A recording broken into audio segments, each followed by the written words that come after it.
नमस्कार दोस्तों, मैं मीनू जैन। इस वीडियो में सीवेज ट्रीटमेंट प्लांट के बारे में बात करूंगी। लेकिन सीवेज ट्रीटमेंट प्लांट से पहले मैं sewage, grey water, black water या काला पानी, जिसे आम भाषा में कीचड़ भी कहते हैं, की विशेषताओं, सीवेज के स्रोतों, सीवेज ट्रीटमेंट प्लांट में अपशिष्ट जल संग्रह या वेस्ट वाटर कलेक्शन सिस्टम, जिसे सीवरेज भी कहते हैं, के बारे में विस्तार से बात करूंगी। इसके बाद इस वीडियो के लास्ट पार्ट में activated sludge process based sewage treatment plant की एनिमेटेड प्रोसेस फ्लो डायग्राम की हर एक प्रोसेस को रियल इमेजेस की मदद से कंप्लीट प्रोसेस को एक्सप्लेन करूंगी। तो दोस्तों, उम्मीद है कि यह वीडियो आपके लिए सीवेज ट्रीटमेंट प्लांट के बारे में बहुत सारी जानकारी पाने में मददगार होगा। इसीलिए आप सभी से मेरा निवेदन है कि ये वीडियो पूरा देखें, क्योंकि इस वीडियो के अंत में आप सीवेज ट्रीटमेंट प्लांट को अच्छे से समझ चुके होंगे। और यदि आपको यह वीडियो पसंद आता है तो लाइक बटन दबाएं और मेरे चैनल को सब्सक्राइब करना ना भूलें। सीवेज ट्रीटमेंट प्लांट की जानकारी से पहले यह जानना आवश्यक है कि सीवेज क्या है। हम आमतौर पर सोचते हैं कि सीवेज केवल शौचालय या टॉयलेट से निकला हुआ वेस्ट वाटर है, लेकिन नहीं। सीवेज केवल शौचालय अपशिष्ट या टॉयलेट वेस्ट वाटर ही नहीं, बल्कि आपके shower, bathtub, washing machine, dish washer, रसोई, सिंक और शौचालय से निकला हुआ वेस्ट वाटर या गंदा पानी भी होता है। और दिलचस्प बात तो यह है कि सीवेज वास्तव में 99% पानी ही होता है। 4 व्यक्तियों का परिवार रोजाना लगभग 400 से 500 लीटर सीवेज का उत्पादन करता है। दूसरी ओर सीवरेज, सीवेज को इकट्ठा करके ट्रीट करने के लिए इस्तेमाल की जाने वाली पाइपिंग, पंपिंग और ट्रीटमेंट फैसिलिटी होती है। सीवेज में ज्यादा ग्रे वाटर, काला पानी, साबुन, डिटर्जेंट और टॉयलेट पेपर होते हैं। Grey water wash basin, shower और नहाने इत्यादि द्वारा जनरेट हुआ गंदा पानी या वेस्ट वाटर होता है, लेकिन रसोई के सिंक या शौचालय से निकला हुआ पानी नहीं होता।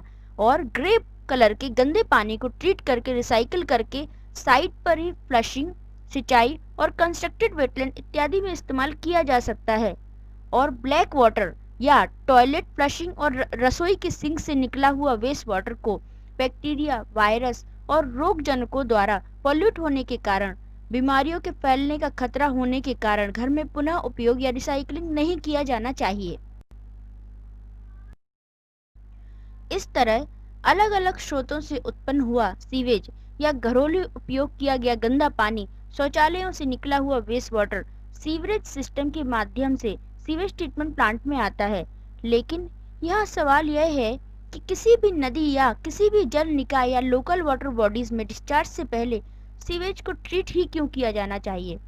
सीवेज डिस्चार्ज नॉर्म्स के लिए पर्यावरण एजेंसियां इतनी सख्त क्यों हैं?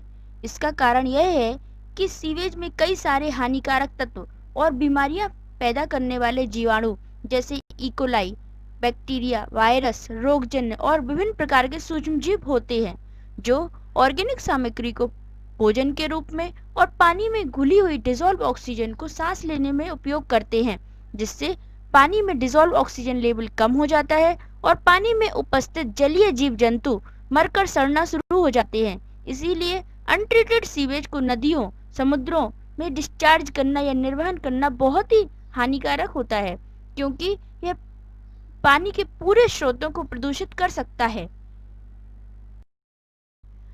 आइए अब देखते हैं कि सीवेज ट्रीटमेंट प्लांट में क्या होता है।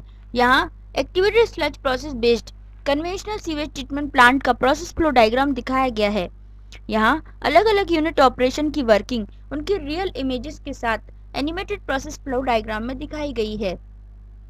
शुरुआत में सीवेज सोर्स से जनरेट हुआ रॉ सीवेज सीवरेज यानी सीवेज कन्वेइंग सिस्टम की मदद से सीवेज ट्रीटमेंट प्लांट के इनलेट चैम्बर में पंप किया जाता है। इनलेट चैम्बर का उद्देश्य इनलेट वेलोसिटी को कम करना और आगे के यूनिट ऑपरेशन के लिए यूनिफॉर्म प्रोवाइड करना होता है। स्टिलिंग या इनलेट चैम्बर से वेस्ट वाटर स्क्रीन चैम्बर में जाता है। स्क्रीनिंग प्राइमरी ट्रीटमेंट का पहला यूनिट ऑपरेशन है। स्क्रीन्स, जिसे आम भाषा में छन्ना भी कहते हैं, का उपयोग कचरा, पॉलीथीन, लत्ता, कागज, प्लास्टिक, धातुओं, सस्पेंडेड ऑर्गेनिक और इनऑर्गेनिक मटेरियल के फिजिकल सेपरेशन के लिए किया जाता है। स्क्रीन्स लगे होने से जब यही वेस्ट वाटर अगली यूनिट्स में जाता है, तो आगे की इक्विपमेंट, पाइपिंग्स और फिटिंग्स इत्यादि के टूटने, खराब होने और चोक होने इत्यादि डैमेजेस से बचाया जा सकता है। आमतौर पर कोर्स स्क्रीन या मोटे जाले की छन्नी के बाद फाइन स्क्रीन या बारीक छन्नी का उपयोग स्क्रीनिंग ऑपरेशन में किया जाता है। कोर्स स्क्रीन की जालियों में 15 से 40 मिलीमीटर तक का गैप होता है, जबकि फाइन स्क्रीन की जालियों में 0.035 से 6 मिलीमीटर तक का गैप होता है, जिससे इस साइज से बड़े पार्टिकल्स स्क्रीन पर ही रुक जाते हैं। स्क्रीन चैम्बर के बाद सीवेज का पानी ग्रिड चैम्बर में जाता है। ग्रिड चैम्बर प्राइमरी ट्रीटमेंट का दूसरा यूनिट ऑपरेशन है, जहां इनऑर्गेनिक सॉलिड्स जैसे सैंड, रेत, राख, क्लिंकर, अंडे के छिकले, हड्डी के क्लिप और इनर्ट मटेरियल के मोटे कणों को हटा दिया जाता है। ग्रिड चैम्बर के बाद अपशिष्ट जल या सीवेज का पानी को प्राइमरी ट्रीटमेंट के तीसरे यूनिट ऑपरेशन प्राइमरी क्लैरिफायर में भेजा जाता है, जहां 1.5 से 2.5 घंटे का डिटेंशन टाइम देने की वजह से सेटल होने योग्य ऑर्गेनिक सॉलिड पार्टिकल्स क्लैरिफायर की सतह में सेटल हो जाते हैं। प्राइमरी क्लैरिफायर में फैट, ऑयल और grease floating material waste water के ऊपर तैरने लगते हैं, जिसे स्कम रिमूवल की मदद से अलग कर लिया जाता है। एफिशिएंटली डिजाइन और ऑपरेटेड प्राइमरी क्लैरिफायर में 50 से 70% सस्पेंडेड सॉलिड और 25 से 40% तक बीओडी को हटाया जा सकता है।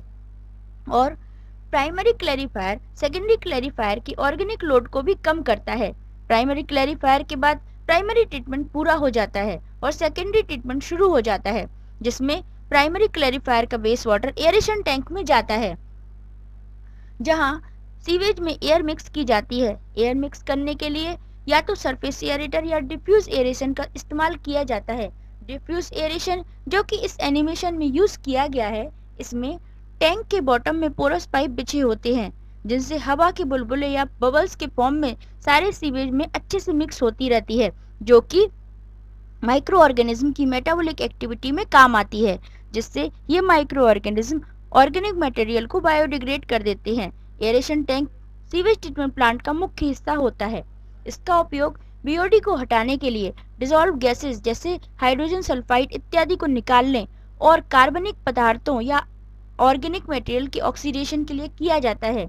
एयर मिक्स करने से वेस्ट वाटर में डिसॉल्व ऑक्सीजन का लेवल भी बढ़ जाता है, जिससे गंध और बदबू बढ़ाने वाले बहुत सारे ऑर्गेनिक कंपाउंड और गैसेस आदि हट जाते हैं। पानी में घुले आयरन और मैग्नीज के आयंस भी ऑक्सीडाइज होकर इंसॉल्युबल फ्लॉक्स में बदल जाते हैं, जो कि फ्लॉकुलेशन से अलग हो जाते हैं। इस तरह पानी में अधिकांश दिखने वाली गंदगी खत्म हो जाती है और जो भी फ्लॉक्स या सस्पेंडेड पार्टिकल्स, सॉलिड पार्टिकल्स बचते हैं, वो अगले यूनिट ऑपरेशन में अलग कर लिए जाते हैं।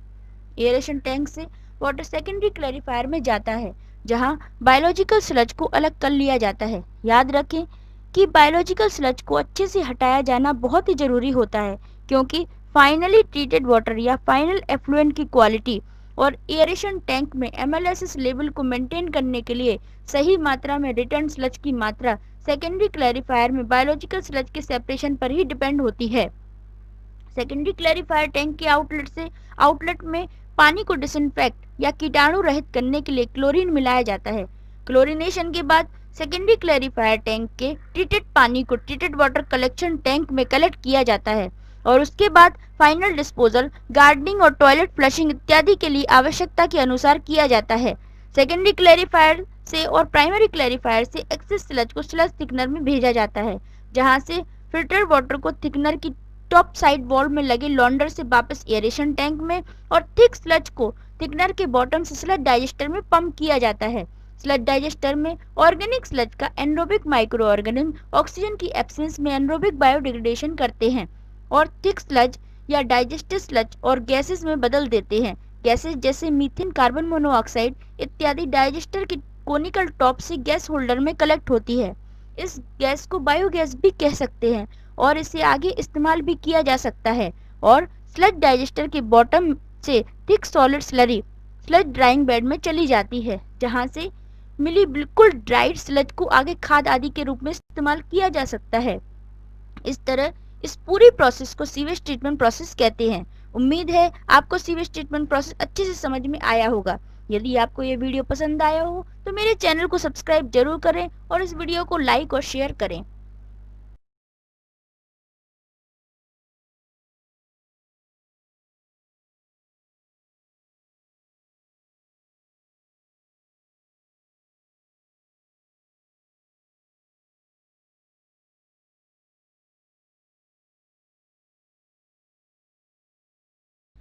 मेरे वीडियो को देखने के लिए धन्यवाद। वाटर और वेस्ट वाटर प्रोसेसेस से संबंधित आगे आने वाले वीडियोस के नोटिफिकेशन और अपडेट्स के लिए बेल बटन को दबाएं। और यदि आप मेरे वीडियोस और मेरे चैनल को पसंद करते हैं तो मेरे पैट्रियन पेज पर मेरा समर्थन करें। मेरे पैट्रियन का लिंक नीचे डिस्क्रिप्शन में दिया गया है। धन्यवाद।